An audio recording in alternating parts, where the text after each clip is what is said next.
الله من شرور أنفسنا ومن سيئات أعمالنا من يهد الله فلا مضل له ومن يضلل فلا هادي له وأشهد أن لا إله إلا الله وحده لا شريك له وأشهد أن محمدا عبده ورسوله أما بعد فإن خير الحديث كتاب الله وخير الهدي هدي محمد صلى الله عليه وسلم وشر الأمور محدثاتها وكل محدثة بدعة وكل بدعة ضلالة وكل ضلالة في النار.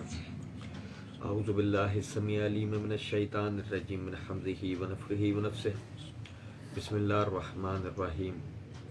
اللهم صل على محمد وعلى آل محمد كما صليت على إبراهيم وعلى آل إبراهيم إنك حميد مجيد. اللهم بارك على محمد وعلى آل محمد كما باركت على إبراهيم وعلى آل إبراهيم إنك حميد مجيد. رب اشرح لي صدري ويسر لي أمري واحلل عقدة من لساني يفقهوا قولي رب زدني علما. محمد رسول الله والذين معه أشداء على الكفار رحماء بينهم تراهم ركعا سجدا يبتغون فضلا من الله ورضوانا سيماهم في وجوههم من أثر السجود ذلك مثلهم في التوراة ومثلهم في الإنجيل كزرع أخرج شطأه فآزره فاستغلظ فاستوى على سوقه يوجب الزراع ليغيظ بهم الكفار وعد الله الذين آمنوا وعملوا الصالحات منهم مغفرة وأجرا عظيما. اللہ رب العزت کے فضل و کرم سے سورہ فتح کی آخری آیت نمبر 29 یہ ہم پڑھ رہے تھے اور معرفت الصحابہ و اہل بیت کے حوالے سے چند بنیادی نکات اللہ کی دی ہوئی توفیق سے ہم پڑھ رہے تھے اور اس میں صحابہ اکرام رضوان اللہ علیہم مجمعین کے جو باہمی اختلافات تھے ان اختلافات کی جو شرعی حقیقت ہے جو ایک شرعی حیثیت ہے اس کو ہم جاننے کی کوشش کر رہے تھے اور ہم نے پچھلے درس کے اندر پڑھا تھا کہ سیدنا علی بن ابی طالب رضی اللہ تعالیٰ عنہ کی خلافت منعقد ہو جانے کے بعد ان پر عثمان رضی اللہ عنہ کی شہادت کا الزام لگنے کے نتیجے میں اور ان کی جو خلافت ہے اس کا شورا کے نتیجے میں انعقاد نہ ہونے کے نتیجے میں ایک مرکز سے اکابرین جو صحابہ اکرام رضوان اللہ علیہم مجمعین تھے ان کا تعلق ختم ہوا اور باہم عثمان رضی اللہ عنہ کی قصاص کے معاملے میں وہ باہم مختلف ہو گئے. ایک گروہ یہ کہتا تھا کہ ہمیں عثمان رضی اللہ تعالیٰ عنہ کا قصاص وہ لینا چاہیے اور اس کے بعد ہمیں شورا کے ذریعے جو خلافت کے انعقاد کا طریقہ ہے جو اہل لوگ ہیں ان کے ذریعے ہمیں جو ہے وہ اس کا دوبارہ سے انعقاد کرنا چاہیے، اب چاہے وہ علی ہو اور وہ چاہے کوئی بھی ہو. اور ہم یہ بات بھی کئی مرتبہ ہم نے ساتھ ساتھ پڑھی کہ عثمان رضی اللہ تعالیٰ عنہ کی شہادت کے بعد اس امت کے اندر علی بن ابی طالب رضی اللہ تعالیٰ عنہ سے زیادہ خلافت کی اہلیت رکھنے والا اور کوئی تھا ہی نہیں. تو یہ اپنی جگہ ایک بات ہے کہ اگر دوبارہ بھی شورا اپنے میں سے کسی بہترین کا یعنی کہ انتخاب کرے گی تو وہ بہترین بھی سیدنا علی کے علاوہ اور کوئی ہو ہی نہیں سکتا تھا. لیکن سیدنا علی بن ابی طالب رضی اللہ تعالیٰ عنہ وہ بھی اپنی جگہ بالکل صحیح تھے کہ جب خلافت کا معاملہ ہو گیا اور جیسے کہ ہم نے پہلے بھی پڑھا ہے کہ عائشہ صدیقہ رضی اللہ تعالیٰ عنہا نے واپسی کے اندر حج سے لوٹتے ہوئے اپنے ایک ننہالی رشتہ دار سے جب مدینہ کے حالات کے بارے میں پوچھا تو اس نے عثمان رضی اللہ عنہ کی شہادت کے ساتھ ہی یہ بات کہی کہ مدینہ بغیر امیر کے 6 دن یا 7 دن کا جو آتا ہے کہ 8 روز تک جو ہے بغیر امیر کے وہ مدینہ رہا. اور جب کہ ہم یہ بات پڑھ چکے ہیں کہ صحابہ اکرام رضوان اللہ علیہم مجمعین نے اس چیز کو اپنی اتنی اولین ذمہ داریوں میں سے سمجھا کہ ایک طرف نبی صلی اللہ علیہ وسلم کی تجہیز و تکفین کا معاملہ ہے تو دوسری طرف ثقیفہ بنو ساعدہ کے اندر صحابہ اکرام رضوان اللہ علیہم مجمعین نے خلافت کے انعقاد کا معاملہ کیا نہیں اتنی دیر بھی اس ملت کو بغیر امیر بغیر خلیفہ کے یعنی محتاج نہ رہنے دیا. بہرحال بلوائیوں کا وہ گروہ جنہوں نے عثمان رضی اللہ تعالیٰ عنہ کو شہید کیا تھا، وہ سیدنا علی بن ابی طالب رضی اللہ عنہ کی بیعت کرنے والے اولین وہی لوگ تھے اور وہی مدینے کے اوپر قابض تھے، جیسے کہ ہم نے پچھلے درس کے اندر پڑھا تھا۔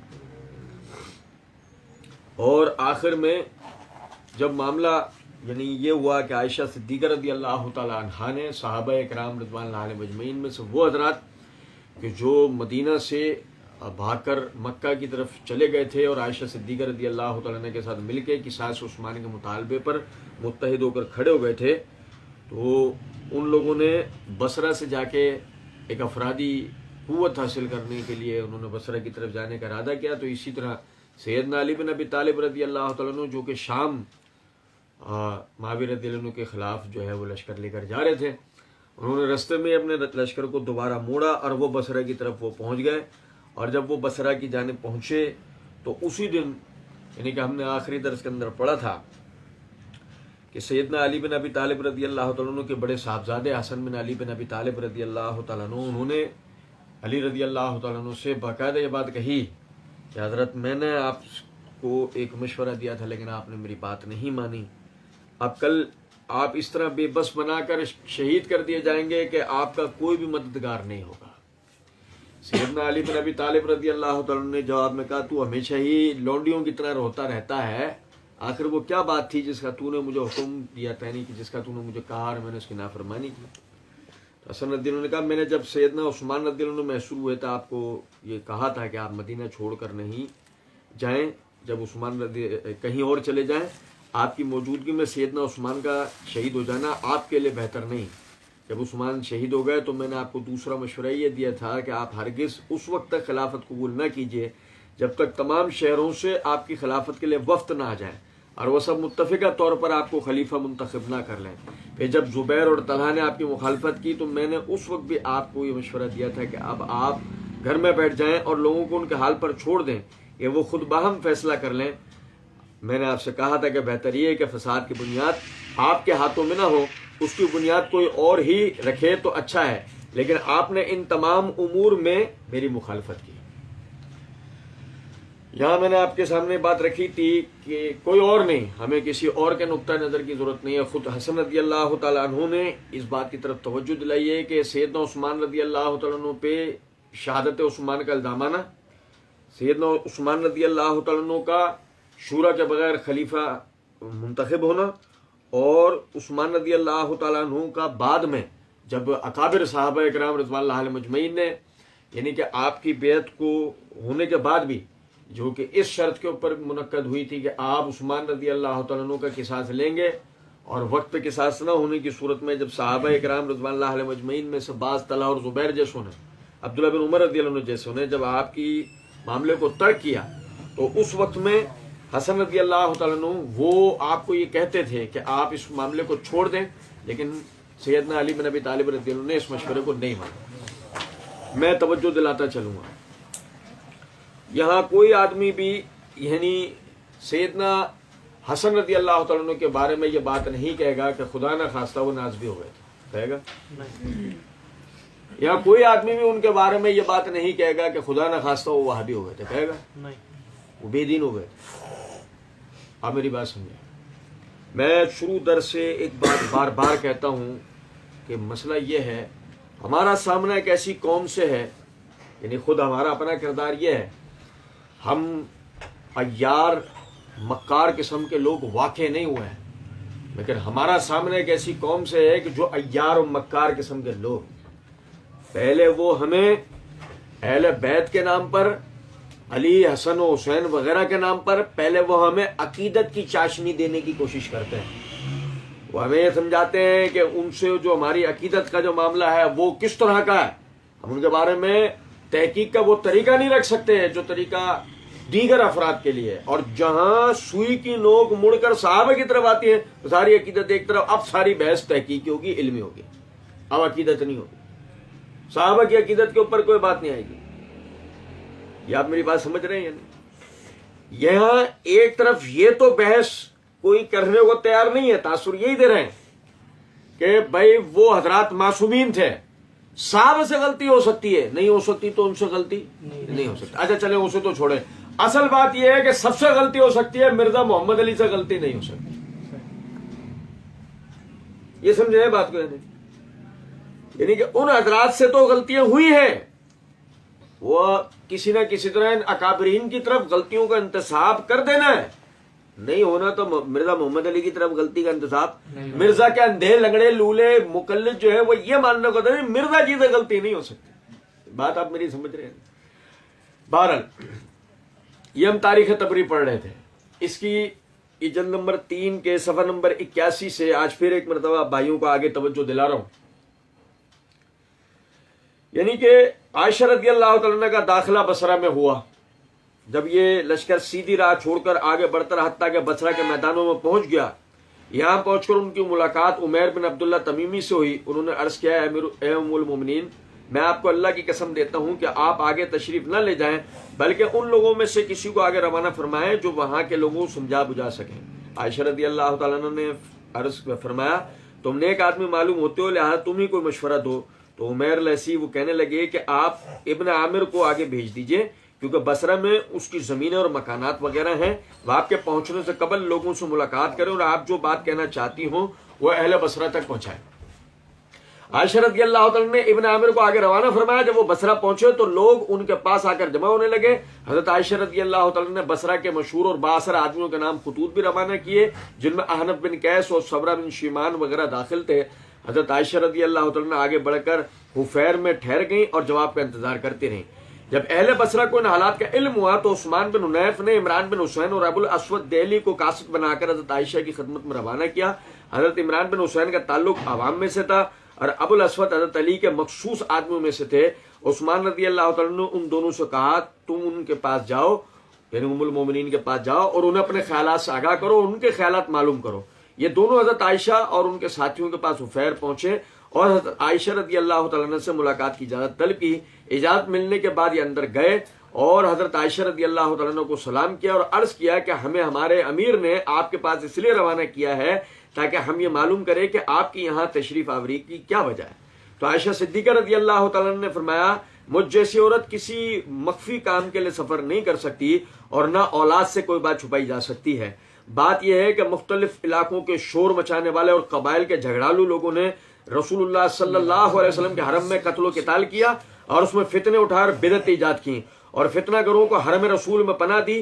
اس طرح اللہ اور اس کے رسول صلی اللہ علیہ وسلم کی لعنت کے مستحق ٹھہرے اور بلا جرم مسلمانوں کے امام کو شہید کیا. اس طرح انہوں نے ایک حرام خون کو حلال سمجھ کر بہایا اور وہ مال لوٹ لیا جس کا لینا حرام تھا، اور وہ شہر حرم اور ماہ حرام کی حرمت کا بھی پاس نہ کیا. لوگوں کی آبرو ریزی کی اور انہیں جسمانی تکالیف پہنچائیں اور ان لوگوں کے شہر اور مکانات میں آ کر ٹھہر گئے جنہیں ان کا ٹھہرنا گوارا نہ تھا. ان لوگوں نے سوائے نقصان اور مضرت کے کوئی فائدہ نہیں پہنچایا، نہ ان کے دلوں میں خدا کا خوف تھا.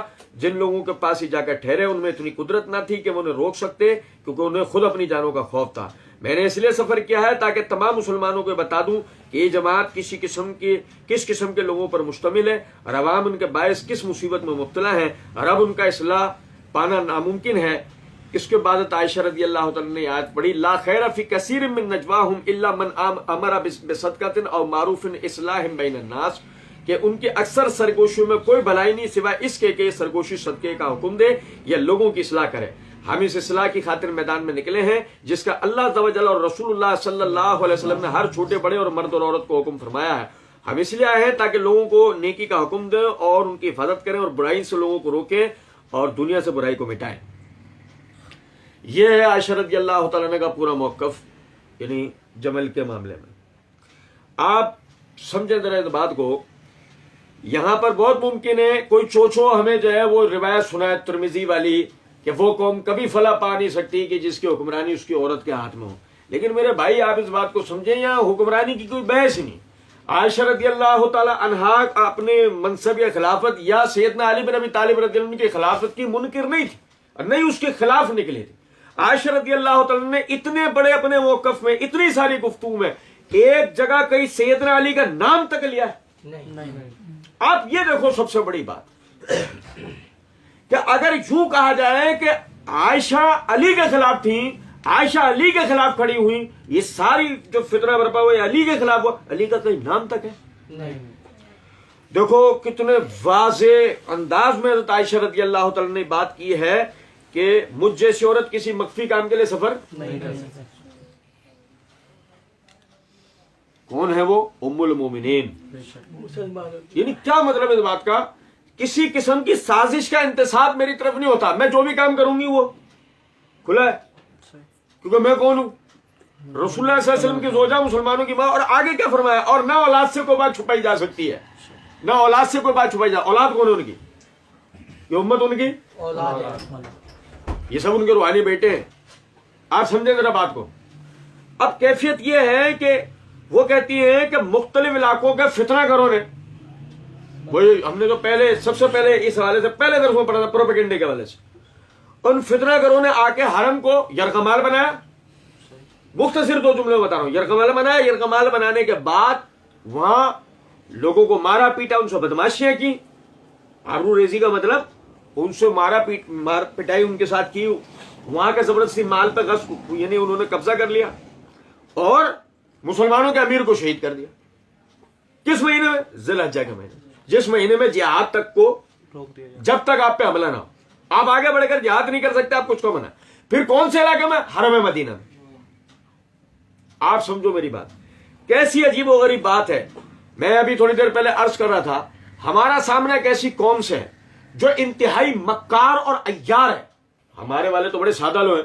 ہمارے والے تو اس آیت کے مصداق ٹھہرتے ہیں، کیا ایھا الذین آمنوا اتقوا اللہ وقولوا قولا سدیدا، اے ایمان والو اللہ سے ڈرو اور سیدھی بات. ہمارے والے کہتے ہیں سیدھی سیدھی باتیں کرتے رہو. قوم نہیں ہے یہ جس سے ہم سیدھی بات کریں. یہ قوم وہ ہے کہ جن کی مکاریوں اور چلاکیوں کو سمجھ کے ان سے وہ بات کرنی چاہیے جو ان کی اوقات ہے. اب اس کو سمجھیں، یہ سیدھی بات کے لوگ نہیں ہیں. اور جہاں تک یہ بات یہ نہ کرو یہ نہ کرو، نہیں، ہر وہ بات جو علمی تحقیق ہے وہ ان سے ہوگی، اور ہمارے ذمے سوال ہے، ان کے ذمے ہیں جوابات. اب سمجھو اس بات. آپ دیکھو کہاں تو ہمیں یہ لطیفہ ہے کہ ہمیں یہ سنایا جاتا ہے اوہو کعبۃ اللہ پہ سنگباری ہوئی، اندر حرم کے اندر گھوڑے باندھے گئے، عورتوں کی عزتیں لوٹ لی گئی، فلانا ہوا. واقعہ حرم میں کتنے بڑے بڑے ہمارے ساتھ سفید جھوٹ بولے جاتے ہیں، بلکہ سیاہ جھوٹ بولے جاتے ہیں. ہوتا ہی نہیں ہوتا. آئے گا وقت انشاءاللہ ہم پڑھیں گے کیا یہ سب بھی ہوا ہے یا نہیں ہوا ہے، ان سب کی اصل حقیقت کیا ہے، یہ انشاءاللہ ہم پڑھیں گے. لیکن اس سے پہلے ایک بات سمجھنے کی ہے. آپ یہ دیکھیں کہ ایک طرف تو لطیفے یہ سارے ہمارے ہمیں سنائے گئے، اور اس پہ یوں تاثر دیا گیا کہ دیکھو حجاج اور ان کے لوگوں نے کیا کرا. اچھا سوال یہ پیدا ہوتا ہے کہ پھر عثمان رضی اللہ عنہ کو شہید کرنے آنے والوں نے یہی سارے کام کیے. بتانے والا حرام ہے، میت ہو جائے، اس کی مر جائے وہ، اگر وہ یہ سب بتا دے تو ہے کوئی کسی سے سنا ہم نے آج تک؟ نہیں. ذکروں میں ذکر نہیں. اگر مکے کے اندر وہ سب حجاج کے زمانے میں ہوا، سے پہلے یہ سب عثمان رضی اللہ عنہ کی شہادت کے وقت میں ہوا، اس کو بھی تو بتاؤ. مسئلہ سارا یہ ہے. آپ میں دیکھو پہلے دن سے ایک بات کہہ رہا ہوں کہ فزکس کا طالب علم اس بات کو اچھی طریقے سے سمجھتا ہے، رد عمل عمل کا نتیجہ ہے. کچھ پہلے ہوا ہے، کوئی پہلے مثال ہے، کچھ پہلے ہے جس کے بعد یہ سب کچھ ہوا ہے. وہ جو پہلے والا ہے اس سے ہم نے اپنی زبانوں کو بند کیا ہوا ہے. آپ دیکھو مزے کی بات، کتنی ساری تفصیلات ہیں ہمارے پاس. واقعہ ہیرا کی عثمان رضی اللہ عنہ کی شہادت کے والے سے کہنے کو ہمارے والے نے، مرزا نے، دو جملے بول دینے ہوتے ہیں. کیا؟ ان کی غلط پالیسی کی وجہ سے عوام سے بپر گئی تھی. صحابہ بھی اس میں شریک تھے جن لوگوں نے ان کو شہید کیا. مذاق ہے؟ کچھ سمجھ میں آ رہی ہے بات یا نہیں؟ اور آپ میں سے ہر وہ بھائی جو وہ درس سن چکا ہے کہ صحابہ بحیثیت حکمران امت، ہم نے اس کے اندر یہ بات پڑھی تھی. اول تو پہلی چیز ہے خلیفۃ المسلمین کو تمہارے ہمارے زمانے والا وہ ووٹوں والا کوئی حکمران ہے کیا؟ وہ باصلاحیت آدمی ہے کہ جس کو اپنے زمانے کے سب سے زبردست لوگوں نے چنا ہے. ارے گھرے نتو گھرے نے ووٹ ڈال کے نہیں. بات آ رہی ہے سمجھ میں؟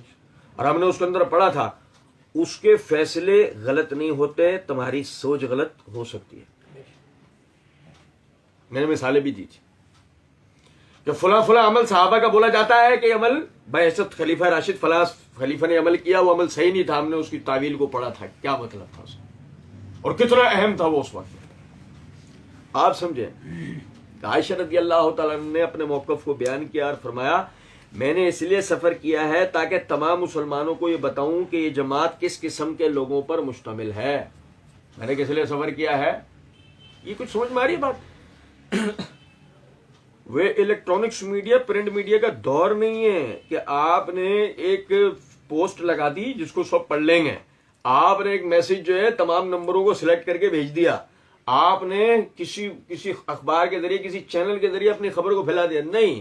اور مزے کی بات، میں آپ کو یاد ہوگا پچھلے کچھ درس پہلے ہم نے یہ پڑھا تھا کہ سیدنا علی نے پروپیگنڈا کرنے والوں کو خط سمیت پکڑا تھا، نہیں پکڑا تھا، اور اکٹھے ایک ساتھ، کہ تم لوگ سارے ایک ساتھ کیسے پہنچے ہو. اس بات آ رہی ہے سمجھ میں؟ آپ پروپیگنڈے کی اس کیفیت کو دیکھیں اور اس کے بعد سیدنا ام المومنین سیدہ عائشہ رضی اللہ تعالیٰ عنہ کے سفر کو سمجھیں. آپ کو بات سمجھ میں آ جائے گی کہ اپنے علاوہ کسی پہ بھروسہ کرنا ممکن رہا ہے؟ نہیں ہے. یا تو ہم خود سے کر لیں، ہم کسی اور پہ بھروسہ کر سکتے نہیں. اب سمجھو ذرا بات کو کہ اگر محمد بن ابی بکر جیسا پروپیگنڈے کا شکار ہو سکتا، بچے گا کون؟ محمد بن ابی بکر کس کے بھائی ہیں؟ اب یہ دیکھو، یہاں سے جاگو، ادھر سے جاگنے کی ضرورت ہے. یہ محمد بن ابی بکر کون ہے؟ یہ عائشہ کے بھائی ہیں. اور کس کے ساتھ ہیں؟ بل بھائیوں کے ساتھ. عائشہ کے ساتھ نہیں. کچھ سمجھ میں آ رہی ہے بات یا نہیں؟ آپ اندازہ تو کرو یار. یہ خاندانی لڑائیاں نہیں ہیں کہ کوئی کہے گا کہ بنو امیہ نے بنو ہاشم کے ساتھ یہ کیا. اگر یہ خاندانی لڑائی ہوتی تو محمد بن ابی بکر کہاں کھڑے ہوتے؟ کچھ سمجھیں ذرا بات. اور پھر یعنی سیدنا عمران بن حسین رضی اللہ عنہ حضرت عائشہ سے گفتگو کر کے حضرت طلحہ کے پاس پہنچے اور ان سے ان کی آمد کی وجہ دریافت کی. طلحہ رضی اللہ تعالی عنہ کہتے ہیں ہم سیدنا عثمان کے خون کا مطالبہ لے کر آئے ہیں. تو جو قاصدین تھے انہوں نے کہا کیا آپ علی کی بیعت نہیں کر چکے؟ عمران بن حسین رضی اللہ عنہ وغیرہ کہنے لگے کیا آپ علی رضی اللہ عنہ کی بیعت نہیں کر چکے؟ طلحہ رضی اللہ تعالیٰ عنہ نے کہا ہاں، لیکن اس صورت میں کہ تلوار میری گردن پہ رکھی ہوئی تھی اور علی سے ہمارا کوئی اختلاف نہیں، اور نہ میں علی کی بیعت توڑنا چاہتا ہوں، لیکن شرط یہ ہے کہ وہ ہمارے اور قاتلوں کے درمیان حائل نہ ہو. بھائی میرے پیارے، یہاں سے جاگنے کی ضرورت ہے. بھائی حضرت طلحہ کا موقف سامنے آ گیا. وہ سیدنا علی رضی اللہ عنہ کی فضیلت یا خلافت کے منکر ہیں؟ نہیں. اچھا، پھر بیعت انہوں نے جس حالت میں کی وہ خود بتا رہے ہیں. کس حالت میں بیعت کی ہے؟ مالک بن اشتر جیسوں کی تلوار، پڑھا تھا ہم نے، مالک بن اشتر جیسوں کی تلوار ان کے. اور خدا نے خواستہ، میں یہاں ایک بار پھر سے یاد دلاتا چلوں، ہم بارہا پڑھ چکے ہیں عثمان رضی اللہ عنہ کی شہادت کے بعد سیدنا علی بن ابی طالب رضی اللہ عنہ سے زیادہ اس امت کی حکمرانی کی اہلیت کوئی رکھتا تھا؟ وہ تو اپنی جگہ بات. لیکن سمجھیں ذرا اس بات کو کہ آپ کتنی ہی اہلیت کیوں نہ رکھتے ہوں، ڈسپلن کو فالو کرنا ضروری ہوتا ہے. اب میری بات سمجھیں. اس کی مثال ایسے سمجھیں، ایک حافظ قرآن، ایک عالم دین قبلے کا رخ کیے بغیر امامت کر رہا ہو، کوئی بھی اس کی امامت میں نماز پڑھے گا؟ بھائی وہ امامت کی تمام شرائط اپنے اندر رکھتا ہے، لیکن وہ قبلہ رخ نماز نہیں پڑھا رہا. وہ جس رخ کھڑا تھا اسی رخ پہ اس نے نماز شروع کروا دی ہے، کوئی ہم میں سے نماز پڑھے گا؟ آپ سمجھیں مسئلہ کیا ہے. وہ ڈسپلنز فالو کیے جائیں گے جو شریعت نے بتایا ہے. شریعت نے خلافت کا انعقاد جس طریقے سے بتایا ہے اس طریقے سے ہو جائے. ہمیں آپ سے کوئی مسئلہ ہے ہی نہیں. ہم تو آپ ہی کو اہل سمجھتے ہیں اور ہم پڑھیں گے. دوسروں کو چھوڑو. سفین کا واقعہ اگر آج توفیق ملی آج پڑھیں گے تو اگلے درس میں انشاءاللہ سفین کا واقعہ میں ہم پڑھیں گے. سیدنا معاویہ بن ابی سفیان رضی اللہ عنہ یہ کہتے رہے ہر دفعہ علی سے زیادہ میں خلافت کے کسی کو اہل جانتا نہیں. بات ہی ختم. بات آ رہی ہے سمجھ میں؟ وہ کہتے ہیں کہ یعنی ہمارا کوئی بھی علی رضی اللہ عنہ سے اختلاف نہیں، اور نہ میں سیدنا علی کی بیعت توڑنا چاہتا ہوں. بس جو شرط تھی پڑھا تھا نا میں نے کہ جب وہ بیعت کر رہے تھے اس وقت بھی انہوں نے بات کی تھی کہ حضرت آپ قاتلین سے بدلہ لیں گے، آپ بدلہ لیں گے، ہم اس نام پر آپ سے بیعت کر رہے ہیں. علی رضی اللہ عنہ نے یقین دلایا تھا، مگر سیدنا علی کے لیے حالات سازگار ہو سکے وہ ہم بار بار پڑھ. تو انہوں نے کہا کہ شرط یہ ہے کہ ہمارے اور قاتلوں کے درمیان وہ حائل نہ ہو. ہمارے اور قاتلین، ہمارے کون؟ تو میری بات سمجھو، یہ ہیں دو گروہ، ان میں جمل کا واقعہ ہوا ہے. یہ سمجھو میری بات. یہ جنگ صحابہ مد مقابل صحابہ نہیں ہے. اور سمجھو یار یہ بڑا فساد ہے ہمارے یہاں، ان میں آپس میں لڑائی ہوئی، آپس میں ہزاروں لاشیں کریں گے، اور نہیں بھائی ہزاروں میں 4 تو دکھاؤ، میں جو 4 چھوڑو 2 دکھاؤ جو ایک دوسرے پہ تلوار چلا کر شہید ہوئے ہوں، 2 دکھاؤ صحیح سند سے، ملے گا نہیں۔ اور ابھی ہم پڑھیں گے انشاءاللہ اس کے بعد تو نیپال سے بھی کوئی زندہ ہو کر آئے گا، ختم، دی اینڈ، انتقال۔ سمجھ رہے ہیں بات کو یا نہیں؟ اصل جو بنیادی بات ہے وہ یہ، ان کا اور جو قاتلین ہیں، قاتلین کے درمیان ان کا باہمی آپسی ان کا اختلاف، صحیح۔ سیدنا علی کو کے لیے کہا گیا کہ ہم تو بس صرف یہ بات کہتے ہیں کہ حضرت ہمارے درمیان میں نہ ہے۔ عثمان بن حنیف رضی اللہ تعالیٰ عنہ، انہوں نے لوگوں میں اعلان کرایا کہ جنگ کے لیے تیار ہو جاؤ۔ کس نے کہا؟ سیدنا علی بن ابی طالب رضی اللہ عنہ کے مقرر کردہ کوفے کے گورنر۔ بھائی توجہ کریں، عثمان بن حنیف نے لوگوں میں اعلان کرایا کہ جنگ کے لیے تیار ہو۔ اب سنو میری بات، یاد رکھنا پھر سے۔ اب بھائی کیا عائشہ رضی اللہ تعالیٰ نے جنگ کے لیے کہا ہے؟ طلحہ نے؟ زبیر نے؟ سمجھو میری بات یا نہیں؟ کوئی کہے کہ یہ ان کی طرف سے بات ہوئی ہے، بھائی ان کی طرف سے بات نہیں ہو۔ اور رہ گئی بات یہ ہے کہ اگر علی رضی اللہ عنہ کہیں کہ ان کے اوپر ہتھیار اٹھاؤ، وہ بحیثیت امیر المومنین کہہ سکتے ہیں، بحیثیت خلیفۃ المسلمین ویسا کہہ سکتے ہیں، ان پر ایک حرف بھی آئے گا وہ بالکل اپنی جگہ رائٹ ہوں گے، صحیح ہوں گے، کہیں گے جب تمہارے درمیان خلیفہ کی بیعت ہو جائے دوسرا اس کے خلاف کھڑا اسے قتل کرتا ہے، بظاہر وہ بھی حدیث کے مطابق ہے۔ لیکن میں صرف نقطہ یہ بتانا چاہ رہا ہوں کہ یہاں پر پہل کہاں سے ہو رہی ہے؟ علی رضی اللہ عنہ کے گورنر کی طرف سے، جو بصرہ کا گورنر ہے اس کی طرف سے یہ پہل ہو رہی ہے، یہ ذہن میں رکھیے گا۔ لوگ ہتھیار پہن کر جامع مسجد میں جمع ہو گئے۔ عثمان بن حنیف رضی اللہ عنہ نے دھوکے سے کام لینا چاہا، لوگ اس بات کے منتظر تھے کہ عثمان کا کیا ارادہ ہے، اس لیے انہوں نے تو تیاری کا حکم دے دیا، اور ایک شخص کو جو بنو قیس سے تعلق رکھتا تھا اپنے پاس بلایا۔ یہ شخص کوفے کا رہنے والا تھا اور انتہائی دھوکے باز تھا۔ عثمان رضی اللہ تعالیٰ نے اسے کچھ سمجھایا بجھایا۔ یہ عثمان بن حنیف رضی اللہ عنہ کے اشارے پر تقریر کرنے کھڑا ہوا اور بولا، اے لوگوں، میں قیس بن اقدی الحمسی ہوں۔ یہ جماعت جو تمہارے پاس آئی ہے اگر اس غرض سے آئی ہے کہ انہیں اپنی جانوں کا خوف تھا اور وہ تمہاری پناہ لینا چاہتے تھے، تو یہ خود ایسے مقام سے آئے ہیں جہاں پرندے بھی امن میں ہیں، اور اگر یہ جماعت سیدنا عثمان رضی اللہ عنہ کے خون کا انتقام لینے آئی ہے تو ہم لوگوں نے عثمان رضی اللہ عنہ کو شہید نہیں کیا، تم لوگ اس معاملے میں میری فرما برداری کرو اور ان لوگوں کو جہاں سے آئے ہیں وہیں واپس لوٹا دو۔ یہ تقریر سن کر اسود بن سری السعدی کھڑا ہوا اور کہنے لگا، کیا ان لوگوں نے یہ خیال کیا ہے کہ ہم نے سیدنا عثمان رضی اللہ عنہ کو شہید کیا ہے؟ حالانکہ تمہارا کہنا قطعاً غلط ہے، وہ تمہارے پاس گھبرائے ہوئے اس لیے آئے ہیں تاکہ قاتلین عثمان کے مقابلے میں ہم بصرہ والوں سے امداد طلب کریں، اور اس طرح وہ اور لوگوں سے بھی امداد کے طالب ہیں۔ سمجھے یہ بات کیوں نہیں؟ دیکھو کیفیت کیا ہے کہ جن لوگوں نے عثمان رضی اللہ عنہ کو شہید کیا ان میں اہل مصر، اہل کوفہ، بصرہ، بلکہ آپ لوگوں کو یاد ہوگا کہ ہم اس بات کو پڑھ چکے ہیں کہ وہ باقاعدہ باہر سے آئے ہوئے لوگ تھے، عبداللہ بن سوا جیسے، او بھائی میرے، وہ باہر سے آئے ہوئے لوگ تو جن کا اسلامی ریاستوں سے بھی تعلق نہیں تھا، ٹھیک؟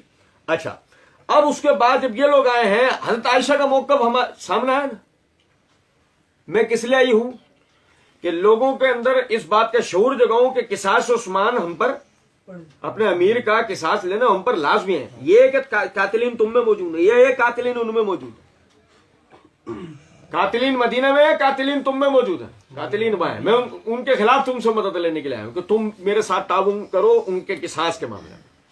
اب یہاں سے وہی کوفہ، یہ کوفے والے ہمیشہ سے، کوفے میں 70% یہی والا طبقہ آپ کو ملے گا، یہ تو ہمارے ذاکرین بھی بتائیں گے آپ کو، دھوکے سے بلا کے شہید کر دیا، 70,000 خط لکھے، اتنی آبادی نہیں تھی، 70,000 خط لکھے، کچھ بات آ رہی ہے سمجھ میں نہیں، لیکن بہرحال اب آپ سمجھیں ذرا اس بات کو کہ وہ کھڑا ہوتا ہے اور کھڑا ہو کے کہتا ہے بڑے اطمینان سے کہ جی یہ تمہارے پاس جائیں، ان کو اگر اپنی جانوں کا خوف تھا، جانوں کا خوف تھا کس سے تھا؟ جانوں کا خوف سیدنا علی سے نہیں ہے، ان کو جانوں کا خوف کس سے ہے؟ ان کو جس وجہ سے وہ مدینے سے نکلے ہیں، ان لوگوں سے جنہوں نے جبری ان سے بیعت لی اور انہیں دھمکیاں دی مار ڈالنے کی، اور یہ کون لوگ ہیں؟ قاتلین عثمان، یہ انہیں بھی اچھی طریقے سے پتا ہے۔ تو وہاں سے آؤ تو وہاں سببن میں، وہاں سببن میں کیسے ہو سکتے ہیں کہ جب امیر المومنین وہاں شہید ہوگا؟ وہ تم پرندے کے معمول ہونے کی بات کر رہے ہو، وہاں امیر المومنین شہید ہو گئے. بھائی میرے پیارے، کچھ بات آپ سمجھ رہے ہیں نہیں؟ پروپیگنڈا اتنی خطرناک چیز ہے. آدمی منہ سے جملے بول رہا ہوتا ہے، آپ پر جادو کر رہا ہوتا ہے، آپ پر جادو کر رہا ہو. یعنی وہ میں جو عموماً کہا کرتا ہوں، پھینکتے رسیاں ہیں دکھاتے سانپ ہیں، اور وہ ہوتی کیا ہے؟ سمجھو ذرا بات. اور اگر اس لیے آئے ہو کہ خون عثمان کا ہم سے انتقام لوگے تو ہم نے تو عثمان کو شہید نہیں کیا. آپ ڈرامے بازی سمجھ رہے ہیں؟ یہ کوفے والوں کی ہمیشہ سے ڈرامے بازی ہے. ہم نے حسین کو شہید نہیں کیا. یہ کوفے والوں کی ہمیشہ سے ڈرامے بازی ہے. ہم نے عثمان کو شہید نہیں کیا سے لے کر ہم نے حسین کو شہید نہیں. ہمیشہ فائل کو آخر سے کھولا جاتا ہے. فائل کو شروع سے کھولا جائے تو ہم نے حسین کو شہید کیا کا نام نہیں آئے گا. ہم نے عثمان کو شہید نہیں کیا، یہاں سے شروع ہوگا اسٹارٹ. یہ کوفے، یہ تو وہ بلبائی ہے نا جو وہاں بیٹھ کے بول رہے ہیں، جن میں سب ہے. یہ کوفے والے یہاں سے بیٹھ کر بولتے ہیں ہم نے عثمان کو شہید کیا نہیں. تو پھر ان کے خلاف نکلو، صحیح. قصاص عثمان کے لیے کھڑے ہو. کیوں؟ کتب علیکم القصاص فی القتل، تم پہ اپنے مقتولوں کے قتل کا قصاص لینا فرض ہے. پڑھا نا ہم نے پچھلے درس میں. اور سنے ذرا بات کو، عائشہ رضی اللہ تعالیٰ عنہ، اور یعنی کہ جب اسود بن سری نے سنا تو اس نے باقاعدہ بات کی، تمہارا کہنا کتنا غلط ہے، وہ ہمارے پاس گھبرائے ہوئے اس لیے آئے تاکہ قاتلین عثمان کے مقابلے میں ہم سے امداد طلب کریں. پروپیگنڈے کا جواب اسی وقت. اچھا یہاں آپ کو بات بتاؤں نا، ہم اس کو کیوں پڑھ رہے ہیں، اتنے پیرا کو کیوں پڑھ رہے ہیں؟ میں تو شروع سے یہ بات آپ کو بار بار کہا، ہمیں اصل میں تو تفصیلات سے بحث ہی نہیں ہے، ہمیں تو نکات اور محرکات سے بحث ہے، جس سے تحقیق کا ہمارے سامنے پورا اصل صورت نکل کے باہر آ جاتی ہے کہ تحقیق کس طریقے سے ہمیں کرنی ہے. لیکن ہم یہ سوال یا جواب کے پیچھے کیوں جا رہے ہیں؟ ہم اس سوال اور جواب کے پیچھے اس لیے جا رہے ہیں، دیکھو اس وقت میں بھی ایک آدمی جو پروپیگنڈے کا شکار نہیں ہوا کتنے آسانی سے اس چیز کا آئینہ، اس چیز کی اصل تصویر دکھا سکتا ہے. لیکن آج اتنے جدید دور میں بھی جاہل ہوتے ہوئے، کتابوں کو نہ اٹھاتے ہوئے، نہ تحقیق کرتے ہوئے، اندھے لنگڑے لولے مقلد بن کے مرزا جیسوں کے پیچھے چلنے والے عائشہ رضی اللہ تعالیٰ نے پہ الزام لگا رہے ہوتے. کتنا فرق ہے. ایک اس دور میں جب پروپیگنڈا سر پہ ہے، لیکن چونکہ اس پہ پروپیگنڈے کا اثر نہیں ہوا، دیکھو وہ کھڑا ہوتا ہے، کھڑا ہو کر وہ باقاعدہ نمائندگی کرتا، بات اس طریقے سے نہیں ہے. اور آج ایک ہمارے جیسا اپنے آپ کو پڑھا لکھا بالکل جنگلی جاہل، یہ جو خود کو پڑھا لکھا کہتا ہے، اس کو اتنی تمیز نہیں ہے کہ وہ جب صحابہ کرام رضوان اللہ علیہم اجمعین کی باری آ رہی ہے تو اس کو تو اپنے آپ کو بالکل چوکنا کر لینا چاہیے. مانا کتابیں ہاتھ میں نہیں ہوں گی، مانا تحقیق کا طریقہ نہیں آتا ہوگا، لیکن کم سے کم اتنا تو ہوگا، فَاسْأَلُوا أَهْلَ الذِّكْرِ إِن كُنتُمْ لَا تَعْلَمُونَ. اگر تمہیں کسی حوالے سے علم نہ ہو، اہل علم سے پوچھ لو. اگر تمہیں کسی حوالے سے علم نہ ہو، علماء سے پوچھو. عائشہ رضی اللہ تعالیٰ عنہ ان کے ساتھی آگے بڑھ کر مربت پہنچے اور بالائی جانب سے مربت میں داخل ہو کر وہاں یعنی اپنا ڈیرے ڈال دیے. عثمان بن حنیف رضی اللہ عنہ بھی اپنے ساتھیوں کو لے کر ان کے مقابلے میں جا کھڑے ہوئے، اور اہل بصرہ میں سے جو لوگ حضرت عائشہ کے ساتھ شریک ہونا چاہتے تھے وہ ان کے لشکر میں چلے گئے. یہ جناب یہاں سے ہو گئے اہل بصرہ میں دو گروہ، یہ ہو گئے اہل بصرہ میں دو گروہ. اچھا سنو ذرا بات کو، جو حضرات وہاں سے نکل کر آئے ہیں مدینہ سے، ان کے ساتھ کوئی ہزاروں کا لشکر نہیں ہے، ان کے ساتھ کوئی ہزاروں کا لشکر نہیں ہے. دیکھو یہ ایک کلو سے کلو، نقطے سے نقطہ ملاتے چلے جاؤ، آپ کو بات سمجھ میں آتی چلی جائے گی. جو حضرات مدینے سے نکلے وہ کئی سو بھی نہیں ہے کہ کئی سو انہیں کہا جائے، اتنا بھی نہیں ہے. ٹھیک. اور عثمان بن حنیف وغیرہ سیدنا علی بن ابی طالب رضی اللہ عنہ کے حکم پر جن لوگوں کو وہ اکٹھا کر کے ان کے سامنے لے کر گئے وہ سب اہل بصرہ کے ہیں. کوئی بھی مدینے سے آیا سوائے وہ احکامات لے کے آنے والے قاصدین کے جو عثمان بن حنیف تک سیدنا علی کے پاس سے آئے، سوائے ان کے کوئی اضافی لوگ آپ کے پاس نہیں آئے. عثمان بن حنیف نے وہیں سے تدبیر کر کے بصرہ کے ہی لوگ اٹھائے ہیں، بصرہ ہی کے لوگوں کو لے کر ان کے سامنے گئے. مجھے بتاؤ صحابہ بمقابلہ صحابہ کہاں چھاؤنیاں بنی ہوئی ہیں، کہاں لشکروں کے پڑاؤ ہوئے. آپ سنو تو سمجھو تو صحیح نا ذرا بات کو. صحابہ بمقابلہ صحابہ یہ جنگیں تو یہ بیٹھے کہاں ہیں، صحابہ آئے کہاں ہیں، کدھر آئے؟ یہ اہل بصرہ کا وہ طبقہ کہ جو باقاعدہ بات کے جو تابع، ان میں صحابہ ہو سکتے ہیں لیکن وہ کتنے، وہ تو ہم انشاءاللہ پڑھیں گے نا. اب تک جو ہمارے سامنے آ رہے ہیں ادھر عثمان بن حنیف اور ادھر طلحہ اور زبیر. ہم اب تک کوئی چوتھا نام پا رہے ہیں؟ ہم پائیں گے نام عمار بن یاسر کا، ہم نام پائیں گے کس کا؟ گنتی پہنچے گی 4 تک، گنتی پہنچے گی 4 تک، اور صحابیات میں ام المومنین عائشہ رضی اللہ تعالیٰ عنہ گنتی پہنچی 5 تک۔ ان میں جو حضرات شہید ہوا، مثال طور میں جو حضرات شہید ہوا، مرزا جی اپنی ایک ویڈیو میں عثمان رضی اللہ عنہ کی شہادت کے حوالے سے ایک ویڈیو میں کہنے لگے نہیں مالک بن اشتر کا جو نام لیتا ہے، مجھ سے کہیں گے بھائی تمہارے پاس وہ CCTV فوٹیج ہے جس سے پتہ لگتا ہے کہ مالک بن اشتر نے جو ہے وہ کوئی سیدنا عثمان پر حملہ کیا ہے، تو وہ آپ CCTV فوٹیج ہمیں دے دیں۔ بھائی توجہ کریں، مرزا جی نے کیا مانگا تھا ہم سے؟ یہ آگے ہیں آپ لوگ بھی آگے ہیں وہاں سے۔ مرزا جی نے CCTV فوٹیج مانگی نا، ہم تو مرزا جی سے وہاں CCTV فوٹیج مانگیں گے، مرزا جی بھی بیچارے تنگ ہو جائیں گے۔ کچھ بات آ رہی ہے سمجھ؟ اب تو ہم تو آج سے ہم تو ایک زمانے سے وہ پوری کیسٹ مانگتے ہیں جس نے کھڑے ہو کے واقعہ کربلا کی ویڈیو بنائی ہے، ہم تو ایک زمانے سے مانگتے ہیں۔ مرزا جی نے تو ہمارے لیے آسان کر دیا، اور بھی CCTV فوٹیج مانگ کے۔ کچھ بات آ رہی ہے سمجھ میں یا نہیں؟ سنو ذرا بات کو، غور طلب نکتہ ہے کہ یعنی کہ یہ حضرات یہاں پر پہنچے ہیں، اب یہاں پر زبیر بن عوام شہید ہوں گے، پڑھیں گے یہاں زبیر بن عوام شہید ہوں گے۔ زبیر بن عوام کو شہید کرنے والے کون تھے یہ بھی ہمیں پتہ لگیں گے۔ سنو، اس کے بعد صرف ایک راستہ ہوگا، یا تو آدمی بے غیرت ہونا چاہیے، جو میں عموماً کہا کرتا ہوں، یا تو آدمی بے غیرت ہونا چاہیے، اور یا آدمی کو خودکشی کرنی چاہیے۔ تیسرا کوئی رستہ نہیں ہوگا۔ یہ مانے بغیر کہ یہ سانحہ جس کو جنگ کہہ دیا جاتا ہے، یہ صحابہ بمقابلہ صحابہ ہوئی ہے؟ یہ بلوائی جو پروپیگنڈے والے ہیں، وہ جو پروپیگنڈے سے متاثر ہو گئے، یہ ان کے اور صحابہ کے درمیان لڑائی ہے، یہ ان کے اور صحابہ کے درمیان۔ سنو ذرا بات کو، خیبر والوں نے جب تک عمر رضی اللہ تعالیٰ عنہ کا دورہ حکومت نہیں دیکھا وہ مسلمان نہیں ہوئے، ورنہ رسول اللہ صلی اللہ علیہ وسلم کے زمانے تک صحابہ سے لڑے ہیں نہیں؟ مجھے بتائیں ایک بات، یہ بھائی سیدنا علی نے جو مرحب کو قتل کیا تھا، یہ خیبر کے غزوے میں تو مارا تھا، اور یہ سارا کا سارا خیبر عمر رضی اللہ عنہ کے دورہ خلافت میں مسلمان ہو گیا۔ رسول اللہ صلی اللہ علیہ وسلم کے زمانے میں یہ صحابہ سے لڑا، یہ سارے لڑے۔ کچھ بات آ رہی ہے سمجھ میں نہیں؟ تو جو پروپیگنڈے کا شکار ہو کر لڑے، ان کے لیے یہ افواہ اڑانا صحابہ بمقابلہ صحابہ لڑائی، میں کہہ رہا ہوں یقین کر تو میں نے عرض کیا نا، یا تو یہ ہے کہ کسی نے لکھ دیا، آپ نے مکھی پہ مکھی مارتے ہوئے بول دیا، کسی نے لکھ دیا، کسی نے اپنے خطبہ تقریر میں بول دیا، آپ بھی فوراً ہپنوٹائز ہوا، اور آپ نے اتنے بڑے علامہ صاحب نے لکھا ہے، اتنے بڑے علامہ صاحب نے بولا، آپ نے مکھی پہ مکھی مارتے ہوئے وہی بات کہہ دی۔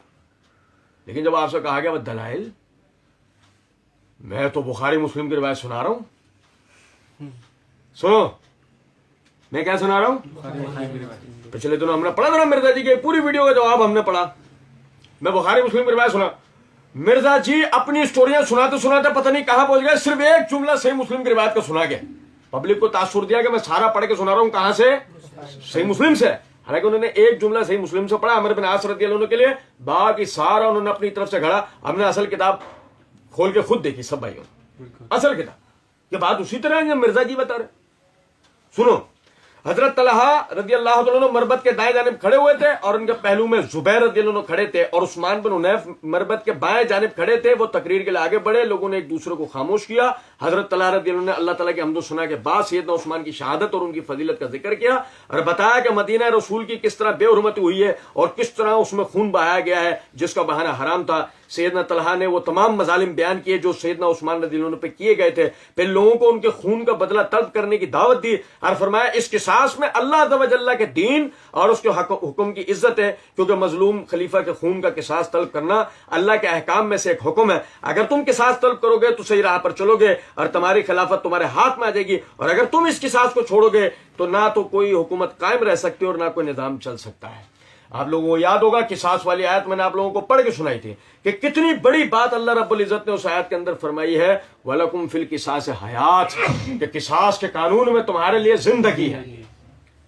اللہ کہہ رہا ہے قصاص کے قانون میں تمہارے لیے زندگی ہے۔ اور جو طلحہ رضی اللہ تعالیٰ نے کہا کہ اگر آج تم یہ نہیں کرتے ہیں تمہارے ہاتھ میں کوئی حکومت رہے گی نہیں۔ دیکھیں یہ نفاذ حدود کا ہی تو معاملہ ہے کہ جب آہستہ آہستہ حدود کا نفاذ ہم سے گیا، آہستہ آہستہ ہمارے ہاتھوں سے جہاد گیا، آہستہ آہستہ ہمارے ہاتھوں سے خلافت گئی، آج کیفیت یہ ہے کہ اب دنیا کے اندر کہیں بھی ہم اپنے نظام کے نفاذ کے حوالے سے کسی بھی قسم کی کوئی بات کرتے ہیں تو فوراً ہمارے خلاف پروپیگنڈا شروع ہو جاتا ہے، فوراً ہی ہمیں کسی اور کیٹیگری کے اندر داخل کر دیا جاتا ہے۔ اب تو بلکہ لفظ خلافت کا استعمال خارجیت کی شناخت بن گیا ہے۔ آپ دیکھیں ظلم کہ اب لفظ خلافت کا استعمال گویا کہ یہ آدمی کو ایسا لگتا ہے خارجی ہو۔ آپ دیکھیں کہ حالات کیسے ہو گئے۔ تو اصل بات کیا ہے کہ اگر اس وقت میں ہم سمجھیں کہ ہمارا جو مسلمانوں کا جو امیر ہے، جو مسلمانوں کا حکمران ہے، اور وہ بھی عثمان رضی اللہ عنہ جیسی شخصیت، اگر اس کے قصاص کے حوالے سے اگر لوگ کھڑے نہیں ہوتے تو پھر آپ مجھے بتائیں بعد میں سیدنا علی کے لیے کھڑے ہوں گے؟ حسن کے لیے، حسین کے لیے؟ میں پھر ایک دفعہ یاد دلاتا ہوں، وہ یہ کہنا کہ یزید نے حسین رضی اللہ عنہ کے، اگر مثال طور پہ یزید کے حکم سے سیدنا حسین شہید نہیں ہوئے تو یزید نے ان کا بدلہ کیوں نہیں لیا؟ سنو ذرا بات کو، وہ تو اللہ ہمیں توفیق دے گا، ہم انشاءاللہ واقعہ کربلا میں اس حوالے سے پڑھیں گے، لیکن اس سے پہلے ایک ٹیزر آپ کو دے رہا ہوں، ایک سوال آپ کو دے رہا ہوں، سنو ذرا بات کروں۔ کیا عثمان رضی اللہ عنہ کا قصاص لینا سیدنا حسین کے قصاص لینے سے افضل اور بہتر ہے یا نہیں؟ بالکل عقیدت نہیں، کوئی ڈھکوسلا نہیں، کسی قسم کی اندھی لنگڑی لولی عقیدت نہیں، علمی بات۔ عثمان رضی اللہ عنہ کا مقام و مرتبہ اور بحیثیت امیر المومنین عثمان رضی اللہ عنہ کی یعنی قصاص لینا وہ زیادہ افضل اور بہتر ہے نا بنسبت حسین رضی اللہ عنہ کے قصاص لینے کی۔ لیکن اگر قصاص حسین کا سوال ہو سکتا ہے تب بالاولیٰ قصاص عثمان کا سوال تو افضل ہوگا نا۔ لیکن اگر قصاص عثمان کے سوال والوں کو باغی قرار دے دیا تم نے، باغیوں کی جماعت تھی، باغی تھے، اور دیکھو صحیح مسلم میں حدیث ہے، نبی صلی اللہ علیہ وسلم نے فرمایا عمار تجھے باغی جماعت شہید کرے گی، وہ تو ہم پڑھیں گے، اللہ میں توفیق دے گا کہ وہ باغی جماعت تھے بھی یا نہیں۔ لیکن آپ سمجھیں، پچھلا درس آپ کو یاد ہوگا کیا کہا تھا عبداللہ بن عمر رضی اللہ عنہ نے، مدینے کے اوپر کس کا قبضہ ہے؟ باغی جماعت کا۔ مدینے کے اوپر کس کا قبضہ ہے؟ باغی جماعت شام سے آئی تھی؟ باغی جماعت شام سے آئی تھی کیا؟ نہیں، باغی جماعت کی قیادت معاویہ کر رہے تھے؟ نہیں۔ سنو ذرا بات کو، اور جب یہ باغی جماعت مدینے کے اوپر قابض ہو کر مسلمانوں کے امیر کو شہید کر گئی تو اس کے بعد اس باغی جماعت کے پیچھے آج تک کون گیا ہے؟ اور تم نے اہل شام معاویہ وغیرہ سب کو باغی قرار دے دیا، مانا اس جماعت کے پیچھے آج تک کون گیا؟ ان سے تو پوچھو، ان کو تو پکڑو۔ بات آ رہی، اللہ کی قسم جن لوگوں نے عثمان رضی اللہ عنہ کو شہید کیا انہی لوگوں نے حسین رضی اللہ عنہ کو شہید کیا، تو پڑھیں گے ہم۔ صرف میں آپ کو کیا کہتا ہوں، یہاں سے جاگنے کی ضرورت ہے، آپ کڑی سے کڑی جوڑتے جاؤ، دیکھو کیسے بات وہاں تک پہنچتی ہے۔ ہمارے ساتھ تو سین ہی دوسرا ہے نا، وہ ہمارے 10 دن کے ذاکر، وہ ہمارے والوں میں سے بھی جو باز بن کے بیٹھ جاتے ہیں محرم میں، اور شروع ہی انہوں نے وہاں سے کرنا ہے۔ اب جب شروع ہی انہوں نے وہاں سے کرنا ہے تو لوگوں کو کچھ پتہ لگنا ہے، فساد تو سارا یہ ہے۔ سنو، اب اس کے بعد عائشہ رضی اللہ تعالیٰ عنہ انہوں نے تقریر شروع کی، اور حضرت عائشہ کی آواز نہایت بلند تھی، جیسے ایک صاحب جلال عورت کی ہونی چاہیے۔ انہوں نے اللہ عز و جل کے حمد و ثنا بیان کرنے کے بعد فرمایا، لوگ سیدنا عثمان رضی اللہ عنہ پہ لوگ الزامات لگاتے تھے اور ان کے عاملوں کو مجرم ٹھہراتے تھے، یہ لوگ ہمارے پاس مدینہ آئے اور امال کے حالات بیان کر کے ہم سے مشورہ طلب کرتے، ان کی ظاہری گفتگو سے یہ محسوس ہوتا تھا کہ یہ اصلاح کے طلبگار اور نیک لوگ ہیں، لیکن جب ہم حالات کی چھان بین کرتے تو ہمیں عثمان رضی اللہ عنہ نہایت متقی اور ان الزامات سے بری نظر آتے، اور یہ وہ لوگ جو ان کی شکایات کرتے تھے وہ تقوی کے بھیس میں فاجر اور کذاب نظر آتے، ان کا ظاہر کچھ ہوتا، ان کا باطن کچھ اور۔ ان لوگوں نے جب اس طرح دھوکہ اور فریب سے قوت مہیا کر لی تو مدینہ پہنچ کر عثمان رضی اللہ عنہ کو ان کے گھر میں محصور کر لیا اور انہیں شہید کر کے ایک حرام خون کو اپنے لیے حلال کر لیا، اس مال کو لوٹا جس کا لینا حرام تھا۔ اور بلا جرم اور بلا وجہ مدینہ الرسول کی بے حرمتی کی. وہ جس شے کے طلبگار ہیں وہ تمہارے لیے مناسب نہیں. تمہیں چاہیے کہ تم عثمان رضی اللہ عنہ کے قاتلوں سے قصاص لو اور اللہ عز و جل کے حکم کو قائم کرو. اللہ عز و جل کا ارشاد ہے الم تر الی الذین اوتوا نصیبا من الکتاب یدعون الی کتاب اللہ لیحکم بینہم ثم یتولی فریق منہم وہم معرضون. کیا آپ نے ان لوگوں کو نہیں دیکھا جنہیں کتاب دی گئی کہ جب بھی انہیں کتاب اللہ کی طرف بلایا جاتا ہے تاکہ وہ کتاب اللہ کے مطابق ان کے درمیان فیصلہ کریں تو ان میں سے ایک جماعت منہ پھیر کر اور اعراض کر کر وہاں سے چلی جاتی ہے. اس تقریر کا اثر یہ ہوا کہ عثمان بن حنیف کے ساتھیوں میں پھوٹ پڑ گئی. سمجھے وہ بات کیوں نہیں؟ ان میں پھوٹ پڑ گئی اور ان میں سے ایک جماعت بولی اللہ کی قسم آپ نے سچ فرمایا اور نیک کام کا حکم دیا ہے. اور دوسری جماعت بولی تم لوگ جھوٹ بولتے ہو, ہم تم لوگوں کی بات قطعاً نہیں سمجھے. اس پر ایک شور مچ گیا اور لوگ ایک دوسرے کو برا بھلا کہنے لگے. اب آپ سمجھو ذرا بات کو کہ دیکھیں ایک طرف جو حضرت عائشہ حضرت طلحہ اور زبیر کے ساتھ جو افراد اہل بصرہ میں سے شامل ہوئے, ایک وہ لوگ ہیں کہ وہ پہلے سے ہی سارے اس بات پر متفق ہیں کہ عثمان رضی اللہ عنہ کی شہادت کا بدلہ لینا ہے. ایک طرف تو یہ طبقہ ہے. دوسری طرف آپ دیکھیں جب پروپیگنڈے کو توڑا گیا اصل بات بیان کی گئی کہ عثمان رضی اللہ عنہ پہ لگے ہوئے الزامات وہ غلط تھے اور وہ لوگ کہ جو تقوی کے بحث میں جو اصلاح کے بحث میں آئے تھے ان کا اصل مقصد کیا تھا کہ وہ عثمان رضی اللہ عنہ کو شہید کریں اور مدینے کی حرمت کو پامال کریں. جیسے یہ بات اہل بصرہ کے اور عثمان بن حنیف کے ساتھیوں کے سامنے آئی اسی وقت ان کے درمیان بھی دو ٹکڑے ہو گئے. اچھا پھر ہمارے سامنے وہ ساری تفصیلات ہیں جو مرزا جی اور مرزا جی جیسے ان کے جتنے بھی یعنی کہ پیر بھائی ہیں انہوں نے بیان کرنی ہوتی ہے ایک دوسرے کو. وہی میں نے جو عرض کیا تھوڑا سا ایک لقمہ تھوڑا سا ایک تمہیدی جملہ آپ کو میں نے بیان کر دیا تھا کہ ان میں دو حصوں ہو گئے, وہ ایک دوسرے کو برا بھلا کہنے لگے. اب اس برا بھلا کی تفصیل کے پیچھے میں نہیں جانا انہوں نے کس نے کس کو کیا کہا ہے.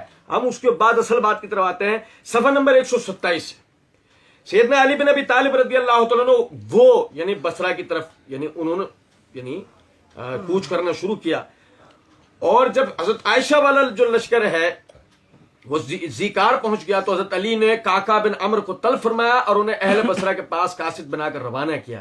یہ کاکا رسول اللہ صلی اللہ علیہ وسلم کے صحابہ میں سے تھے. حضرت علی رضی اللہ عنہ نے ان سے فرمایا تم بصرہ جا کر طلحہ اور زبیر سے ملو اور انہیں باہمی محبت اور جماعت کے اتحاد کی دعوت دو اور جماعت میں تفریق بندی سے انہیں ڈراؤ. اس کے بعد سیدنا علی نے ان سے سوال کیا اگر طلحہ اور زبیر تم سے کوئی ایسی بات کریں جس کے بارے میں نے تمہیں کوئی حکم نہ دیا ہو تو تم کیا طریقہ اختیار کرو گے؟ کاکا رضی اللہ تعالیٰ عنہ نے کہا اولاً تو میں ان سے وہ بات کہوں گا جس کا آپ نے مجھے حکم دیا ہے, لیکن اگر بالفرض انہوں نے کوئی ایسا سوال پیدا کیا جس کا آپ نے مجھے حکم نہ دیا ہو تو پھر میں اپنی رائے سے ان کو جواب دوں گا اور حتی الامکان ان کی بات کا صحیح سے اور پورا جواب دیا جائے گا اور جو مناسب ہوگا اس پر عمل کیا جائے گا. سیدنا علی بن ابی طالب رضی اللہ عنہ نے فرمایا واقعتاً تم اس کام کے اہل ہو. اچھا یہ ذرا دیکھیے گا یہ جو حضرت علی ایک صحابی رسول ہیں حضرت علی کے ساتھیوں میں اس وقت ایک ان کا ایک طرز نوٹ کیجیے گا. آگے میں ایک آدمی کا آپ کو اور طرز بتاؤں گا پھر دونوں کا فرق ذہن میں رکھیے گا. کاکا سیدنا علی رضی اللہ عنہ کے پاس سے چل کر بصرہ پہنچے اور سب سے اول حضرت عائشہ رضی اللہ تعالیٰ عنہ کی خدمت میں گئے, انہیں سلام کیا اور عرض کیا اے میری ماں آپ کے یہاں تشریف لانے اور اتنی تکلیفیں اٹھانے کی کیا وجہ ہے؟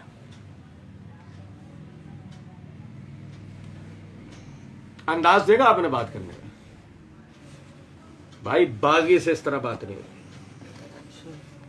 بھائی میرے پیارے باغی سے اس طریقے سے بات نہیں ہوتی. باغی سے دو ٹوک بات ہوتی ہے کیونکہ آپ سمجھے ذرا بات کو.